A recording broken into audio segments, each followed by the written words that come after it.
Hi everyone, I'm Dr. Chris Warren, Associate Professor of Digital Composition and Sound Design shared between the School of Music and Dance and Theater, Television, and Film. And I wanted to talk to you today about my project EchoThiefing, relocating sounds through augmented reality. So let's start with a quick quirk of our perception. Typically when we're listening to a sound, it seems as though we're hearing it once, but sound moves in an ever-expanding sphere until it hits a boundary and reflects and reflects and reflects and reflects. So in reality, every sound which passes our ears does so many, many times, taking many, many paths. And it will pass our ears in hundreds or even thousands of times in a handful of milliseconds. And our brain will group these together to perceive them as a unified sound, but they're indeed multiple reflections in rapid succession. So every space we inhabit strongly shapes and reshapes the sounds within it. And so I'm of the opinion that there are so many fascinating spaces that really make sounds, especially music, sound rich and robust. Here's a fortress in Havana. My personal favorite, this is Echo Bridge in Newton Upper Falls, Massachusetts, over the Charles River. This is a parabolic arch. So if you stand on this little platform and clap, you'll hear it reflect back 13 separate times. This is a great place to stand and play a musical instrument. However, there are many beautiful places that aren't really suitable for performance or concerts. Here's a bubble dome that's collapsing in Casa Grande, Arizona. A giant concrete structure, huge epic reverb. This has since collapsed. Couldn't have a concert there. Or what about the narrow slot canyons of Anza Borrego that have a really rich reverberation but are a little too narrow to spend much time in? Here's a stream bed underneath Byron Glacier just outside of Anchorage, Alaska. Excellent reflections, excellent sound, but I don't know about you, I don't really want to do a concert standing in about a foot of water. So all these places have fascinating acoustic responses, but are far from ideal for holding a performance. And so I created a noise-resistant technique for acoustic measurement that works well outdoors, even in very, very loud spaces. Seaside caves, underpasses, under highways, things like that. And so we can capture these, record them, store them digitally as reverberators, and be able to pass any sounds that we have through them to make them seem as though they happened in these spaces. So I've crisscrossed North America with a backpack, with a recorder and a speaker to create my library of impulse responses. 146 fascinating spaces from around our continent, available as digital reverberators and used around the world in music production. From Anchorage to Havana, I've captured things from Cabo to Montreal.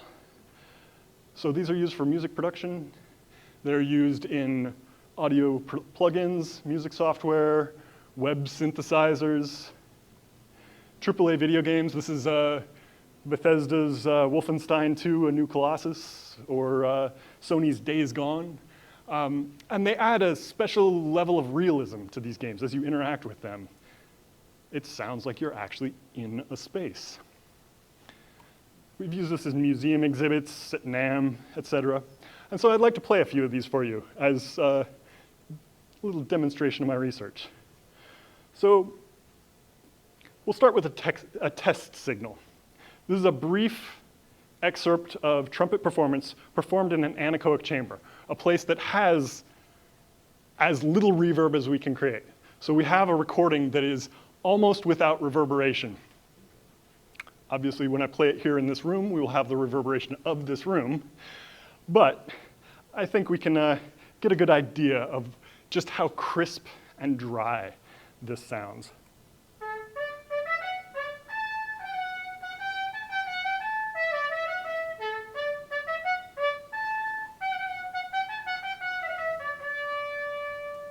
So that's the only recording you're going to hear. I'm going to keep using that same recording over and over, but put it in different spaces to show you how we do this.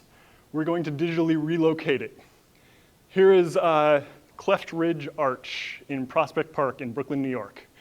This is beton cogné, molded concrete, which has a lovely effect of really churning the sounds. And because this is a tunnel, it is long and made out of fully concrete with only 2 small exits for sound. So we'll get a rich and very brilliant reverb off of this. It's going to be very bright because of all this concrete. Let's take a listen.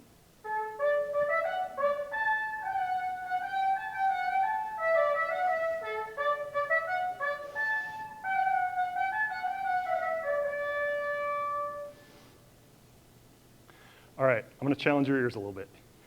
This one's a little hard to hear, this difference, but we have a very similar shape, a long tube, but this is the last covered bridge in Wisconsin, outside of Cedarburg.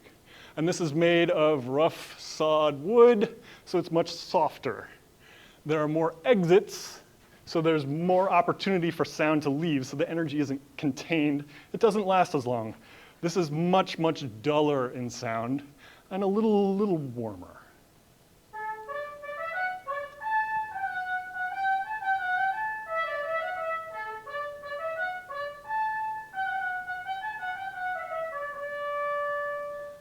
Do we hear a little difference? A little bit?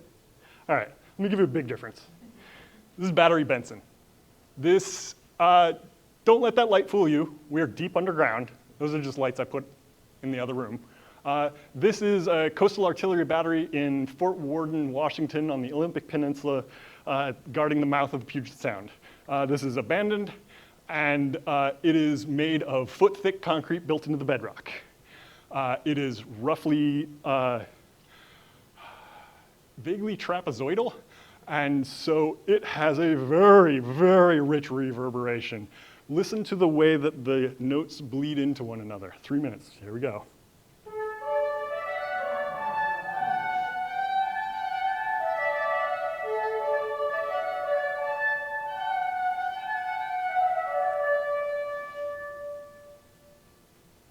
Big long tail at the end.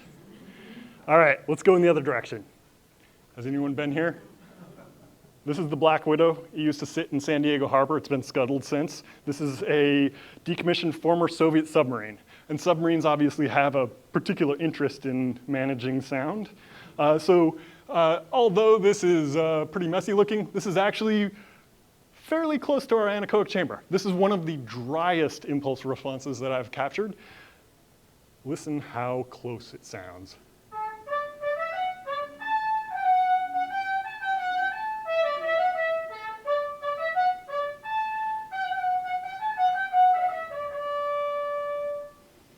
And finally, my favorite, the pedestrian underpass in Golden Gate Park going under JFK Drive. I had to wait an hour and a half to capture this because there were so many musicians waiting in line to play music in here. Because it sounds amazing. These deep recesses give us many, many opportunities for sound to ring at different frequencies. And so we get a really nice, rich reverb.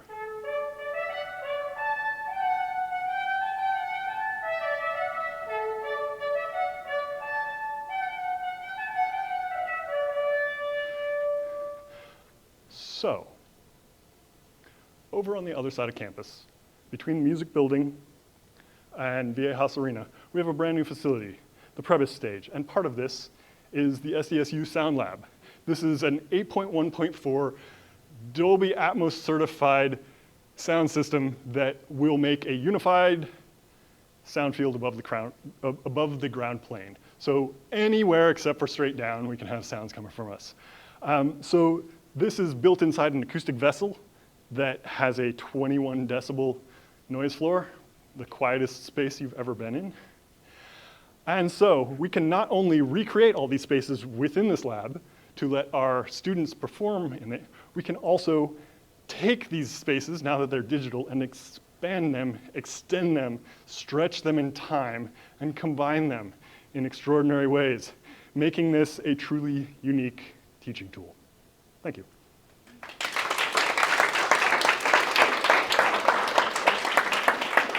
And I'm just going to leave this one last slide up here in case anyone knows of any lovely spots that have a wonderful reverberation. I would love to know about it. All right, question time. What can I tell you? How do you find the spots that you capture, and like, what features are you looking for? So I find the spots by asking musicians. Okay. That's almost every spot I found has been through talking with other musicians, people who spend a lot of time with their ears wide open. And what I'm looking for is spaces that have a unique reverberation. Most architecture is very rectilinear and full of a lot of pretty annoying standing waves. I want something that is a little more rich, a little more graceful, and I especially love those big, lavish, long reverbs. They're so useful in creating sounds. We have caves in San Diego area, right? I just went to the cave on, what's it called? Sunset Cliffs, the cave with the collapsed ceiling. Waited for a king tide to be super low so I could walk out there with my backpack because of the first attempt I made. I went in a canoe and I capsized. So fortunately everything's waterproof. But do you know of any other caves? Because we should chat afterwards. When I search caves, a lot comes and I want to visit them, but I haven't had the Haha. Ksenia? I mean, this is just really fascinating. What about the music of the spheres? The idea in the Middle Ages, right, that they were building those incredible cathedrals as actually music boxes to speak to gods. Oh, absolutely. And I love the sound of intentional acoustic spaces. I've captured Conrad Prebys Concert Hall at UCSD, St. Paul's Cathedral downtown, St. Martin over in La Mesa. However, all of these are very quiet spaces. And so they're very easily captured by other means that are not nearly as noise resistant. So I've largely focused on places that are outside the capture of other techniques that aren't nearly as noise resistant. So while there are many libraries out there of cathedrals, recording studios, and concert halls, the places that are intentionally quiet, there's hardly anything of these outdoor spaces. And the world is full of them. I just meant, conceptually, this kind of idea has captured people's attention and ideas for forever, right? This is my church. Exactly. I've probably spent 100 hours below this. I went to high school right down the street from here. So what is the most unique or interesting collaboration you've done with this? So after 2 years of begging and pleading, I got access to the Christian Science Maporium in Boston, a fully glass sphere that is about 30 feet in diameter, and as far as I know, I'm the only person who's ever captured this. And because it's a sphere, your voice seems to be coming from behind you. It's wild. When we talk about impulse response function, we're usually talking about hitting it with a delta function that has all the frequencies. Good old Dirac. Yeah, but I suspect you're not doing that. Correct. So my method is based on the research of Swiss mathematician Marcel Golay, who's best known for doing some work on the Apollo comms. But he has a technique for impulse response measurement using what he calls, get this, Golay codes, pretty good name, which are an A and B code, each of which is a bilevel complementary sequence. And so if you send A into a space and record what comes back, send B into a space and record what comes back, autocorrelate, correlate A and the A response, B and the B response, sum them up, you get a giant delta function. And so this is a really good way of essentially taking amplitude and turning it into time. So that I can just, instead of making a very, very, very, very, very loud impulse, I can instead just make a very long impulse that's set about the volume that I'm speaking at now. Anybody else who's got the last word? If you want a truly horrific reverberation. I do. The stairwell in the South Life Sciences. People can, I have friends who will not talk in there because it was so, I used to go in there with my kid and make monster noises.